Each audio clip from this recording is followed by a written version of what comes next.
England की महारानी ने कहा, "अरे जो हमारे गुलाम था मैं उसे अपना अपना परिवार मानती हूँ और मैं आप लोग का एक ग्रुप बनाना चाहती हूँ। यहाँ के लोगों को लगता है अच्छा है, यह महारानी की चाल है। सारे इंग्लैंड चलेगा और उनको स्कॉलरशिप देगा और ऐसा इन्वायरमेंट बना देगा ना कि धीरे धीरे इंग्लैंड में ही बस जाए। कल भी छुट्टी थी, आज भी छुट्टी। अमेरिका को कहा गया आप भी तो हमारे गुलाम थे, तो हम नहीं आएंगे।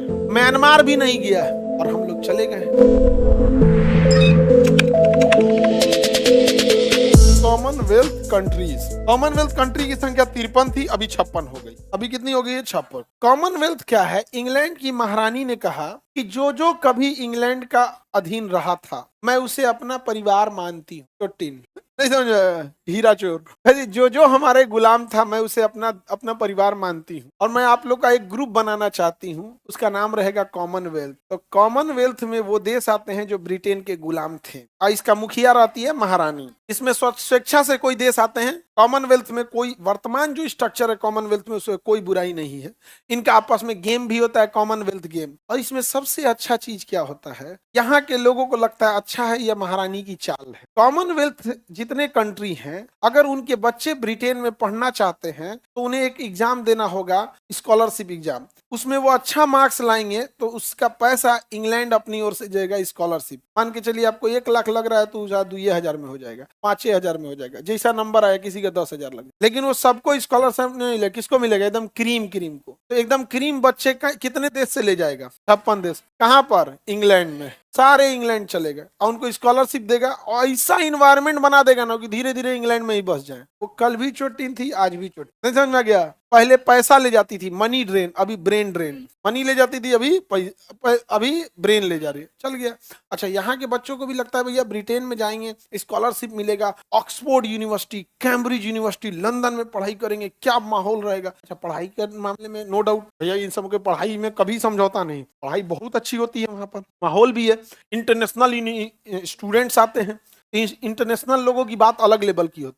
हाँ, आपस में तुम लोग बैठेगा तो क्या कहेगा, जानते गांधी मैदान में ना 8 नंबर गेट के सामने ना समोसा बना, ये कुली बतियाएगा तुम लोग। इंटरनेशनल आदमी क्या करेगा, कराची का लेग पीस खाएंगे। ये सब नहीं ना पढ़ा लिखा है वहां पे। ये एक फायदा हो जाता है कि कॉमनवेल्थ गेम होता है और स्कॉलरशिप मिल जाता है। तो कॉमनवेल्थ में कितने देश? पहले कितने थे? अमेरिका को कहा गया आप भी कॉमनवेल्थ में आ जाइए, आप भी तो हमारे गुलाम थे, तो हम नहीं आएंगे। तो कॉमनवेल्थ का गुलाम रहते हुए अमेरिका और आयरलैंड कॉमनवेल्थ में नहीं आए और हम लोग चले गए हैं। म्यांमार भी नहीं गया, कहा कि भले हम तुम्हारे गुलाम थे। 1937 में अलग हुआ भारत से, 1935 के अधिनियम में, कहा कि उससे क्या हुआ, हम नहीं जाएंगे यहाँ। समझ गया? अच्छा, कुछ ऐसे भी देश हैं जैसे जाम्बिया, रोडेशिया, जो कभी ब्रिटेन के गुलाम थे भी नहीं, बावजूद कॉमनवेल्थ में आ गए। समझा गया? लेकिन मेजॉरिटी 99% कॉमनवेल्थ वही है जो कभी ना कभी उस पर किसका अधिकार था? ब्रिटेन का। तो ऐसे लोगों के दूतावास को हम हाई कमीशन कहते हैं। अब आप बताइए, पाकिस्तान चूंकि कॉमनवेल्थ का वो देश है, कॉमनवेल्थ का देश है, उस 56 का देश है,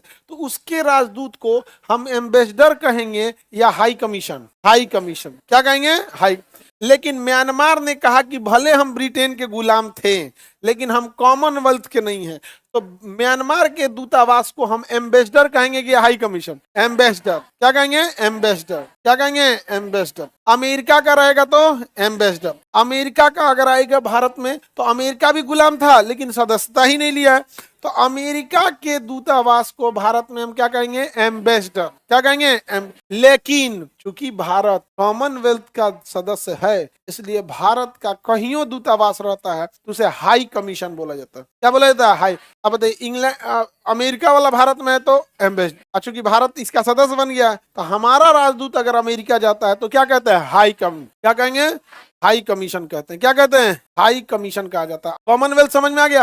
हाई कमीशन। कॉमनवेल्थ में कितने देश? जरूरी है कि ब्रिटेन का गुलाम ही होगा? ऐसा हुआ, बट एक दो ऐसे हैं सब। अच्छा, म्यांमार, आयरलैंड, अमेरिका गुलाम रहते हुए कॉमनवेल्थ नहीं बने। कॉमनवेल्थ से दो फायदा, एक कॉमनवेल्थ गेम होता है, एक स्कॉलरशिप मिल जाता है। क्या मिलता है? स्कॉलरशिप। ऐसा नहीं केवल ब्रिटेन स्कॉलरशिप, हम लोग भी अफ्रीका के बच्चों को स्कॉलरशिप देते हैं। अफ्रीका के बच्चे इंडिया में आके पढ़ाई करते हैं, स्कॉलरशिप मिलता है। नेपाल के लोग भी आके पढ़ाई करते हैं, स्कॉलरशिप मिलता है। समझा कि नहीं? नेपाल को तो वहां के पॉलिटिशियंस और भ्रष्ट कर दिया, हेलीकॉप्टर से लदा लदा फेंकाया था, सब लद लद फेंक दिया था उसको ले जाके यहाँ। समझ में आ गया?